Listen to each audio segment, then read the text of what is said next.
खातून जज को धमकी देने पर तौहीन अदालत case, chairman PTI Imran Khan का बयान हल्फी मंजूर होगा या नहीं। इस्लामाबाद हाई कोर्ट में आज समाअत के बाद फैसले का इम्कान है। इसी पर बात करेंगे नुमाइंदा दुनिया न्यूज आमिर सईद अब्बासी हमारे साथ मौजूद हैं। जी आमिर, बताइएगा क्या इम्कानात हैं, बयान हल्फी मंजूर हो जाएगा आज? देखिए, इस बात का फैसला तो इस्लामाबाद हाई कोर्ट का लार्जर बेंच करेगा, लेकिन चेयरमैन तहरीक इंसाफ इमरान खान ने जो बयान हल्फी जमा करवाया है 2 सफ़ात पर मुश्तमिल, उसमें उन्होंने ये कहा है कि वो माफ़ी मांगने के लिए तैयार हैं खातून जज से, या किसी भी तरीके से अदालत मुतमईन हो तो वो इकदाम करने के लिए भी तैयार हैं जिससे अदालत ये तौहीन अदालत का केस ख़त्म कर दे और उन्हें माफ़ कर दे। लेकिन उन्होंने गैर मशरूत माफ़ी नहीं मांगी। उनके वकला का ये मौक़िफ़ है कि क्योंकि गैर मशरूत माफ़ी में एतराफ़ जुर्म करना पड़ता है, लिहाजा इमरान खान ने ऐसा कोई डेलिबरेटली जुर्म नहीं किया और ना ही जानबूझकर खातून जज की तौहीन की है, लिहाजा इस वजह से उन्होंने गैर मशरूत माफ़ी नहीं मांगी। इस्लामाबाद हाई कोर्ट का लार्जर बेंच दिन 2:30 बजे समाअत करेगा और फैसला होगा कि चेयरमैन तहरीक इंसाफ इमरान खान के खिलाफ तौहीन अदालत की यह कार्रवाई जारी रहेगी या आज वो इस मुकदमे में बरी हो जाएंगे, क्लियर हो जाएंगे। इस बात का फैसला इस्लामाबाद हाई कोर्ट का लार्जर बेंच करेगा। इससे पहले जो गुज़श्ता समाअत थी उसके मौके के ऊपर चेयरमैन तहरीक इंसाफ इमरान खान ने रोस्टम पर आकर भी कहा था कि वो अदालत से भी और जो खातून जज हैं उनसे भी गैर मशरूत माफ़ी मांगने के लिए तैयार हैं। इस पर अदालत ने इत्मीनान का इजहार किया था और ये कहा था कि ये खुशाइन अमल है और वो बयान हल्फी दाखिल करें। 2 रोज़ कबल उन्होंने बयान हल्फी भी दाखिल कर दिया है और उस बयान हल्फी में उन्होंने ये कहा है कि उन्होंने हमेशा रूल ऑफ लॉ और अदलिया की आज़ादी के लिए अपनी तकारीर में भी और अपने अमल से भी ऐलानात किए, लिहाजा किसी भी तरीके से वो खातून जज की तौहीन नहीं करना चाहते थे। लिहाजा उनके खिलाफ ये जो तौहीन अदालत केस है ये क्लियर कर दिया जाए। उन्हें इसमें जो शो कॉज नोटिस जारी कर दिया गया था वो वापस ले लिया जाए। भी क्या आज अदालत में मौजूद होंगे? और ये भी बताइएगा कि अगर बयान हल्फी मंजूर नहीं होता तो उसके आगे क्या कार्रवाई होगी?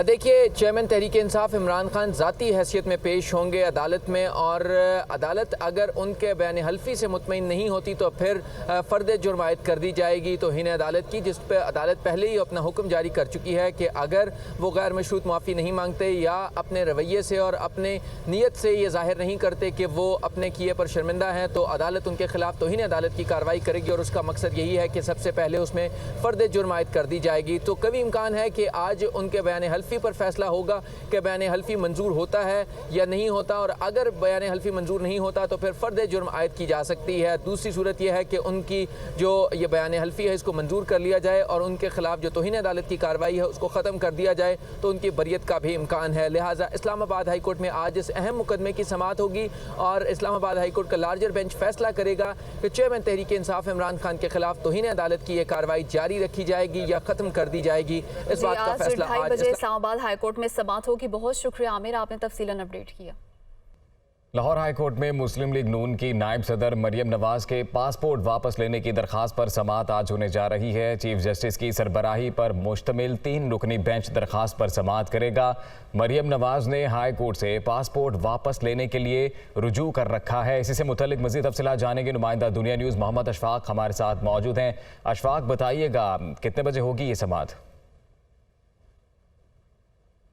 बिल्कुल 10:30 बजे का टाइम दिया गया है अदालत की जानिब से और 10:30 बजे chief justice Lahore high court justice Mohammad Ameer Bhatti, justice Tariq Saleem Sheikh और जस्टिस अली बाकर नकवी पर मुश्तमिल 3 रुकनी फुल बेंच मरियम नवाज की पासपोर्ट वापस करने के लिए दायर दरख्वास्त पर समाअत का आगाज़ करेगा।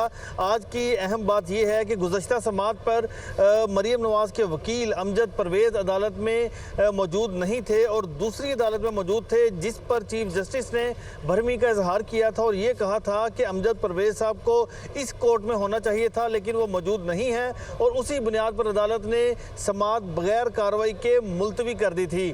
तो आज 10:10 पर मरियम नवाज के वकील अमजद परवेज़ अदालत में पहले से ही मौजूद हैं, उनके एसोसिएट्स भी मौजूद हैं और इसके साथ साथ वफाकी हुकूमत और नैब के वकला भी कमरा अदालत में पहुँच चुके हैं। कुछ ही देर बाद यानी 10:30 बजे chief justice Lahore high court justice Mohammad Ameer Bhatti पर मुश्तमिल 3 रुकनी फुल बेंच समाअत का आगाज़ करेगा। गुज़श्ता समाअत पर नैब की जानिब से इस हवाले से तहरीरी जवाब भी जमा करवा दिया गया था, जिसमें यह कहा गया था कि अगर अदालत मरीम नवाज का पासपोर्ट वापस करती है तो उस पर नैब को कोई एतराज़ नहीं और ना ही नैब को मरीम नवाज का पासपोर्ट दरकार है। तो आज दोबारा समाअत का आगाज़ होगा। अमजद परवेज़ एडवोकेट दलाइल देंगे। कभी इम्कानात हैं कि आज मरीम नवाज की दरख्वास्त पर फैसला हो जाएगा, क्योंकि नैब का जवाब आ चुका है और अमजद परवेज़ एडवोकेट के दलाइल के बाद अदालत आज इस हवाले से केस का फैसला सुना सकती है। बहुत शुक्रिया आपका मोहम्मद अशफाक, तफसीलात से आगाह कर रहे थे। खबरों का सिलसिला आगे बढ़ाते हैं और अब आपको बताएं कि मुल्क भर में सैलाब और बारिशों से जाँ बहक अफराद की तादाद 1695 हो गई है। NDMA की रिपोर्ट के मुताबिक सिंध में 759, बलूचिस्तान 336, जबकि खैबर पख्तूनख्वा में हलाकतों की तादाद 307 हो गई। मुल्क भर में कुल 13,254 किलोमीटर सड़कें जबकि 440 पुल मुतासर हुए। 7,67,488 घर मुकम्मल तबाह, 12,77,861 घरों को जुज़वी नुकसान पहुंचा। गुज़श्ता 24 घंटों के दौरान पंजाब में डेंगू के 230 मरीज रिपोर्ट हुए हैं। लाहौर से 99, रावलपिंडी से 87, गुजरावाला से 21 केसेस रिपोर्ट हुए हैं। लाहौर समेत सूबे भर के अस्पतालों में डेंगू के 905 मरीज दाखिल हैं। लाहौर के अस्पतालों में डेंगू के 266 मरीज दाखिल हैं।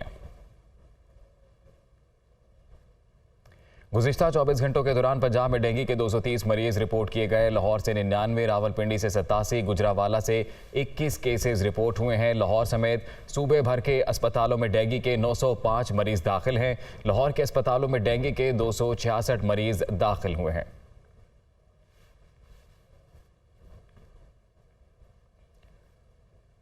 और अब आपको बताएं कि ख़याबान चौक में किसानों का धरना छठे रोज़ भी जारी है। किसानों का वफ़द आज एक बार फिर हुकूमत से मुज़ाकरात करेगा। वज़ीर आज़म शहबाज शरीफ ने किसानों को उनके जायज़ मुतालबात पूरे करने की यकीन दहानी कराई थी। गुज़िश्ता रोज़ किसानों का एक वफ़द इमरान खान से मिलने बनी गाला भी गया था। इस वक्त ताज़ा तरीन क्या सूरत हाल है जानेंगे नुमाइंदा दुनिया न्यूज़ ज़ीशान यूसुफज़ई हमारे साथ मौजूद हैं। ज़ीशान, बताइएगा इस हवाले से।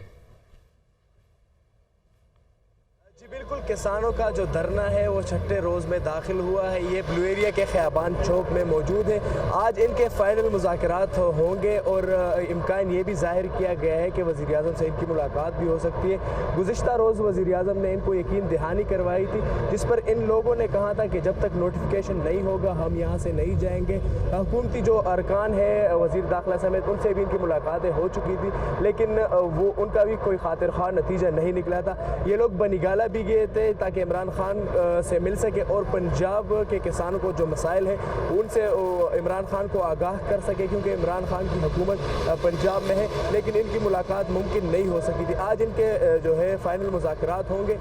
किसानों का कहना है कि अगर आज इनके मुज़ाकरात कामयाब न हुए तो ये डी चौक की जानिब पेशकदमी करेंगे। इसके साथ साथ मुल्क के दीगर हिस्सों में भी ये जो है अपने एहतजाज की कॉल देंगे। किसानों ने मुतालबा किया है कि जो बिजली में नाजायज़ बिजली के बिलों में नाजायज़ इजाफा है उसको वापस लिया जाए, खाद की ब्लैक मार्केटिंग को रोका जाए और फसल की जो कीमत है वो तमाम मुल्क में एक जैसे होनी चाहिए। गंदम की जो कीमत है वो सिंध में 4,000 रुपये मन है, लेकिन पंजाब में कम है। तो इनका कहना है कि दीगर सूबों की तरह तमाम सूबों में यकसा कीमत होनी चाहिए। पेस्टिसाइड्स जो है और खाद जो है उन पर सब्सिडीज़ भी दी जाए और खाद की ब्लैक मार्केटिंग को भी रोका जाए। डीजल की कीमतों को कंट्रोल किया जाए ताकि किसान जी सके। किसानों से हमारी बातचीत हुई तो उनका कहना था कि बिजली के बिल अदा करने के लिए हमने अपने जेवरात तक बेचे, माल मवेशी तक बेचे, लेकिन पूरे नहीं हो सकते। तो इसलिए ये लोग धरना दे चुके हैं और कहते हैं कि हम मजबूर हो गए यहाँ आए। ताहम आज इनके फाइनल मुज़ाकरात होने हैं और अगर वो कामयाब नहीं होते तो किसानों का कहना है कि वो पेशकदमी करेंगे डी चौक की जानिब। जी, और ये बताइएगा ज़ीशान के ये मुज़ाकरात किससे होने जा रहे हैं और अब तक हुकूमत इस सारे मामले पर क्या मौक़िफ़ अपनाए हुए है और कितनी बड़ी तादाद में ये किसान शहर इक़्तिदार में मौजूद हैं? किसानों की भारी जो है तादाद यहाँ पर मौजूद है, तकरीबन 2-2.5 हज़ार तक किसान इस्लामाबाद में मौजूद है। और हुकूमती अरकान में से वज़ीर दाखिला के साथ इनके मुलाकातें हो चुकी थी, लेकिन उन मुज़ाकरात का कोई नतीजा नहीं निकला था। फिर गुज़िश्ता रोज़ वज़ीर आज़म की जानिब से इनको यकीन दहानी कराएगी कि आपके जो जायज़ मुतालबात हैं वो हम मानेंगे और उसको पूरा करेंगे। जिस पर किसानों ने कहा कि जब तक नोटिफिकेशन नहीं होगा तो हम यहाँ से नहीं जाएंगे। आज इनके फाइनल मुज़ाकरात होने हैं हुकूमती अरकान से, और इम्कान ये भी है कि वज़ीर आज़म से इनकी मुलाकात हो सके और इनके जो मुतालबात हैं वो पूरे किए जाए। बहुत शुक्रिया आपका ज़ीशान यूसुफज़ई, तफसीलात से आगाह कर रहे थे। मुल्तान में यूटिलिटी स्टोर्स पर आटा, चीनी और घी की किल्लत का मसला दरपेश है, जिसकी वजह से यूटिलिटी स्टोर्स पर सब्सिडी के हसूल के लिए मुख्तलिफ अशिया खुरनोश की खरीदारी लाजमी करार दी गई है, जिसकी वजह से शहरियों की अक्सरियत के लिए खरीदारी करना भी मुश्किल हो गया है। मज़ीद जानते हैं नुमान खान बाबर की रिपोर्ट में। मुल्तान रीजन में 82 यूटिलिटी स्टोर्स हैं, जिनका रोजाना आटे का कोटा 6000 मैट्रिक टन है, लेकिन यूटिलिटी स्टोर्स पर माहाना 1,85,000 खरीदारों के कतारों में लगने से आटा, चीनी और घी की किल्लत का मसला दरपेश है, जिसका कोटा बढ़ाने की बजाय स्टोर्स की इंतजामिया ने सब्सिडी के हसूल के लिए दीगर अशिया खुरनोश की खरीदारी लाजमी कर दी है, जिसका कतारों में खड़ी खवातीन ने हुकूमत से नोटिस लेने का मुतालबा किया है। एक साथ नहीं किसी के साथ करते, अपनी मर्जी से घी किसी को दे रहे हैं, किसी को नहीं देते, अपनी मर्जी चलाते हैं। 3 दिन 400-500 तो हमने किराया लगाया था, अब हमें 5 किलो गेहूं नहीं देंगे, 1 किलो 2 किलो देंगे। दर्जे दोम की क्वालिटी के बावजूद यूटिलिटी स्टोर्स पर 400 रुपए में दस्तयाब 10 किलो आटे का थैला, 70 रुपए किलो की चीनी और 300 रुपए किलो का घी खरीदना शहरियों की मजबूरी बन गया है, जिसके हवाले से जोनल मैनेजर का मौकफ है कि यूटिलिटी स्टोर्स को 1 अरब 15 करोड़ रुपए की सेल का हदफ दिया गया है, जिसको पूरा करने के लिए दीगर अशिया खुरनोश की खरीदारी शर्त नहीं बल्कि इखलाकी जिम्मेदारी है, जिसे शहरियों को पूरा करना चाहिए। बाजार से सस्ती है, वरना कोई उसमें कोई वो नहीं है, कंपलसरी नहीं कि वो सामान खरीदेगा, ये जरूरी नहीं, लेकिन इखलाकी तौर पर स्टोर इंचार्ज कह देता है यार ये दूसरी सामान भी ले। यूटिलिटी स्टोर्स पर बुजुर्गों और खवातीन के लिए ताहाल अलहदा काउंटर्स नहीं बनाए गए, जिसकी वजह से यूटिलिटी स्टोर्स की कतारों में मौजूद खवातीन को बिलिंग के हवाले से भी मुश्किलात दरपेश हैं। यूटिलिटी स्टोर्स पर कस्टमर की तादाद की मुनासबत से कोटा इंतहाई कम है, जिसे शहरियों ने बढ़ाने का मुतालबा किया है। कैमरामैन अली सुल्तान के साथ नुमान खान बाबर, दुनिया न्यूज़, मुल्तान।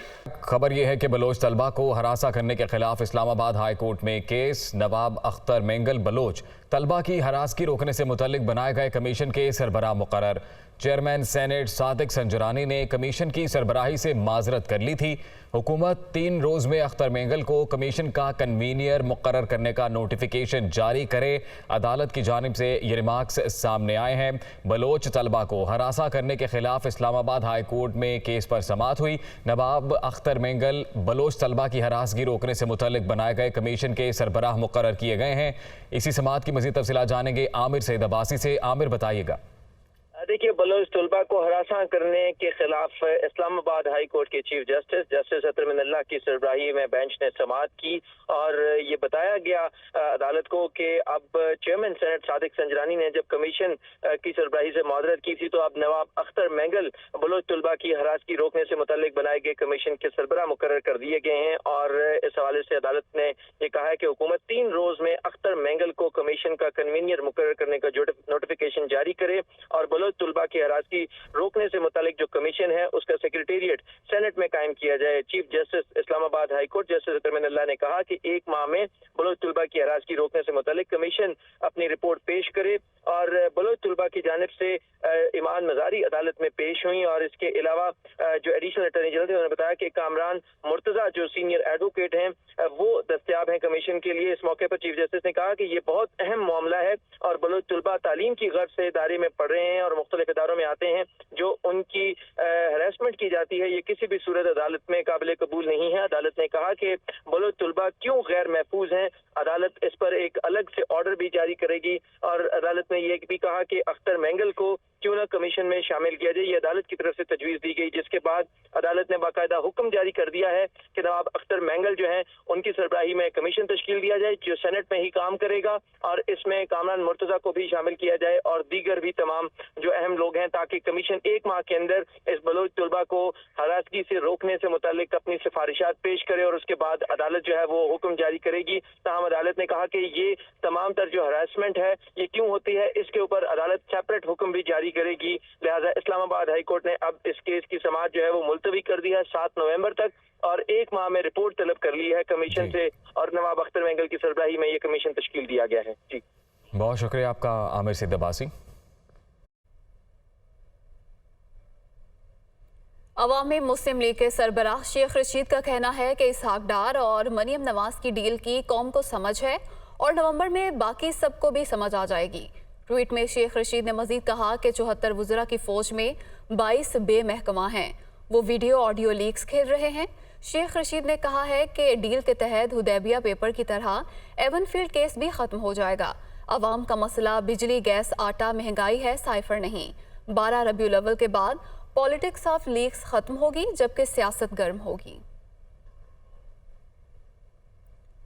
पंजाब हुकूमत सैलाब मुतासरीन की बहाली के लिए तमाम तर वसाइल बुरोकार ला रही है, ऐसा कहना है वजीर आला पंजाब का।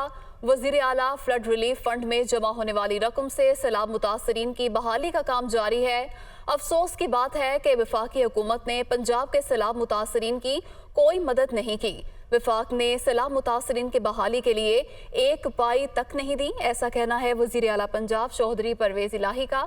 और उनकी जानिब से ये कहा गया कि पंजाब हुकूमत सैलाब मुतासरीन की बहाली के लिए तमाम तर वसाइल बरोकार ला रही है।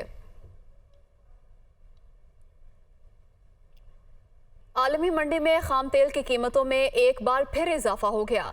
अमरीकी क्रूड ऑयल की कीमत 3.3% बढ़ने के बाद 82.12 डॉलर फी बैरल हो गई। बरतानवी खाम तेल की कीमतों में भी 3.3% इजाफा देखने में आया, जिसके बाद इसकी फी बैरल कीमत 87.94 डॉलर हो गई। और अब आपको बताएं कि इंटरबैंक में डॉलर की कीमत में 50 पैसे कमी रिकॉर्ड की गई है। इंटरबैंक में डॉलर 228 रुपए पर ट्रेड हो रहा है। रुपए की कदर मुस्तहकम होती नजर आ रही है। इंटरबैंक में डॉलर की कीमत में 50 पैसे कमी वाक़ हुई है। इंटरबैंक में डॉलर 228 रुपए पर ट्रेड हो रहा है। इंटरबैंक में डॉलर 228 रुपए पर ट्रेड हो रहा है। डॉलर की कीमत में 50 पैसे की कमी रिकॉर्ड की गई है।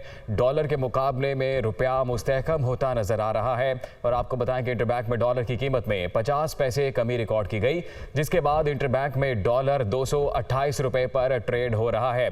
तो मईशत के लिए ये अच्छी खबर है कि डॉलर के मुकाबले में रुपए की कदर मुस्तहकम होती नजर आ रही है। इंटरबैंक में डॉलर की कीमत 50 पैसे कम हो गई।